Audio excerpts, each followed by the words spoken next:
Hey everyone, welcome to another review, and this review is for the movie Me and Earl and the Dying Girl. Yes, I know this movie came out a few weeks ago, but I just recently saw it, and I wanted to give a review before this movie left the theaters, because I heard this movie was so good, and I was so fascinated and so interested to see this movie. I finally got to see it. Yes, I finally saw it. Whew. Yes, and it was a really, really good movie. Before I get to the review, let's talk about the story of this movie. The story of Me and Earl and the Dying Girl is about a teenage boy named Greg, and he's a very awkward, weird teenage kid. You know, he's kind of sarcastic, and he loves movies. I can relate to him already. I was sarcastic, I was a loner, I was awkward, and I loved movies when I was in high school. And pretty much he just makes movies with his best buddy, Earl. And pretty much the story of this movie is an old friend of his named Rachel gets diagnosed with leukemia.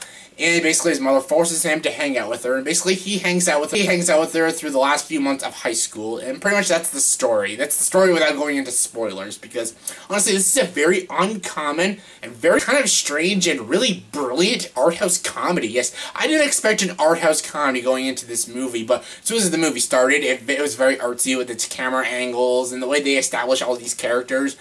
I was really into this movie. I really, really liked this movie.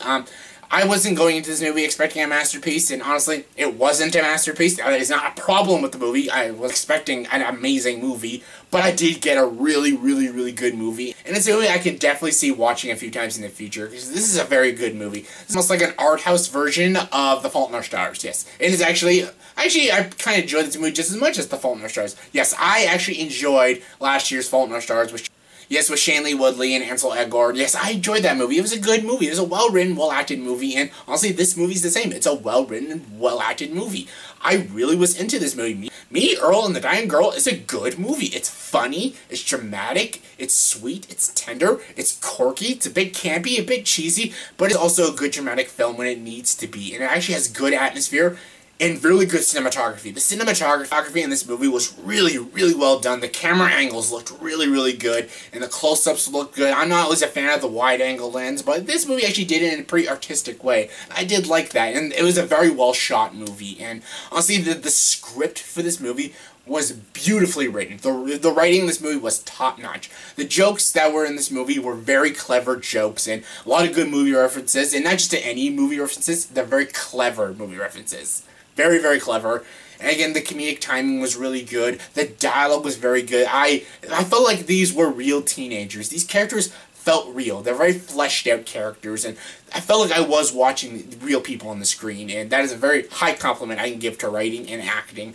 These are pretty new actors, and these actors were all good. I love the actor that played Earl. He was hilarious. As that best friend, he was just a really good guy, and the actor that played him did a very good job. And this main guy, Greg, played by actor Thomas Mann, this is a pretty new actor, and he actually did a good job. He's so awkward and weird, but I really liked him. I related a lot to him. He was a lot like me in high school, in a way. A little less sarcastic. I was sarcastic, but he comes off sometimes as kind of an asshole, but I wasn't an asshole, but he comes off that way. But actually, deep down, he does have a lot of heart. He's almost kind of like... You almost feel like self-pity. He's almost pretty self-pity because he always like puts himself down. I did the same, but he does a little too much. But I still really liked his character. He was a very fun character, and I did like him. And I had a lot of relatability to him. And the main girl, Rachel, played by Olivia Cooke, was the best in this movie. Character-wise, I did like the main character Greg, and I loved Earl. Them two were my favorite characters. Just acting-wise, Rachel was a fascinating character, and Olivia Cooke, who played her, did a fantastic job. She's a very good young actress, and she gave the best performance in this movie. Honestly, these three young actors all did a good job. They're actually better than the supporting cast, and there's some pretty good actors in the supporting cast, like Jon Bernthal, Molly Shannon, Nick Offerman, and honestly, they were just They weren't all that great, and they're all good actors. I'm a fan of all three of them. I'm not a huge fan, but I've seen all three of them do some pretty funny work and good work, and they were kind of just, they weren't bad. They weren't bad at all. They were just kind of just blah, kind of average, pretty mediocre. And yeah, there were some minor issues with this movie. Like, some parts of this movie kind of like went off track. Like, there was a few side stories that kind of, like, made no sense. There was actually a few scenes in this movie that I'm like, what? Well, that went nowhere. What the hell is that?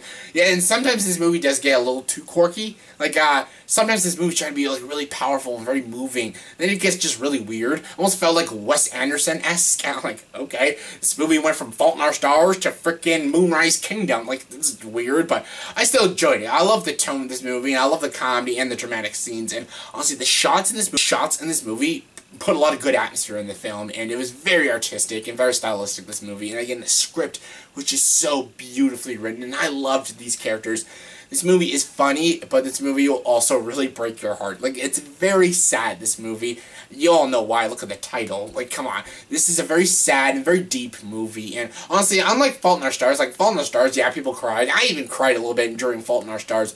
But by the end of the Fault in Our Stars, when you, like, leave the theater, you're happy. You're like, oh, that was a really fun movie. It was sad, but, you know, it was still good and fun. This movie, you don't feel that way. After you leave this movie, you're like, I felt like you just died inside. Like, that's how this movie affected me. That's a compliment, because this movie made me really feel bad for these characters, and I'm like, oh my god. It felt like I just watched real people go through this bad thing, and I'm like, oh my god, like, these poor characters, especially the main guy, and, like, you just felt bad for these characters, but you, like, that's the thing about this movie, you grow attached to these characters, especially the three lead characters. You just grow attached to them, and you love watching them on screen, and just between the acting and the script writing, this movie was just a delightful movie to watch. It's not very common, this movie. I know, like, a story like this, people are like, oh, this movie's probably very unoriginal. It's not. This is not a movie I've seen. This is not, like any movie I've ever seen before. Like, this is not a movie. It's not just a typical movie you just watch. Like, this is a very original film, and it's a very, very unique and very, very clever. I was really into this movie. Is this movie the best movie of the year? No, this is not the best movie of the year, and honestly, I didn't expect it would be, but I expected this movie to be good, and that's what it was. It was a very, very good movie. It was a good drama, a good comedy, it had good storytelling, it had good writing, good acting, and I was really into this movie, and I'm a film lover. A lot of the movie references in this movie is just very funny, and the movie jokes just kill it. And again, the cinematography was so well done, the script was just so beautifully written, and I loved these three characters. The supporting cast may have not really hit very well, but the three leads were good enough, and this movie was really good. Had good atmosphere, good editing, good cinematography. I was just really into this movie. Me, Earl, and the Dying Girl was a great movie. It's a movie I think people should see. Scale of 1 to 10, I'll give this movie an 8 out of 10. It's very good. Check it out. It's awesome. So yeah, there's been a lot of movies about cancer, and there's been some great movies, some not so good movies, but honestly, having cancer is a very tragic thing, and I've actually known personally people with cancer, and it's just so heartbreaking. I'm glad there's good movies like Me and Earl and the Dying Girl about cancer. I'm glad there's good movies like this to talk about such a very heartbreaking thing and a very heartbreaking subject, and honestly, I'm glad movies could explore a deep subject like this and actually do it very well. And yeah, it's very good, and movies like this are really, really good. So in the comment section below, I want to ask, what is your favorite movie about cancer? Yes, there's a lot of great movies about it, but what is your favorite? Comment below, let me know. My favorite is the movie 50-50. That movie was a very funny movie, but honestly explored cancer in a very unique way, and I really, really like that. I'm a big Jonathan Levine fan. I love Seth Rogen, Joseph Gordon-Levitt, and that movie was very, very good. 50-50 was my favorite. But what is your favorite? Comment below, let me know. And as always, if you like this video, please like and subscribe to this channel and join the dark side.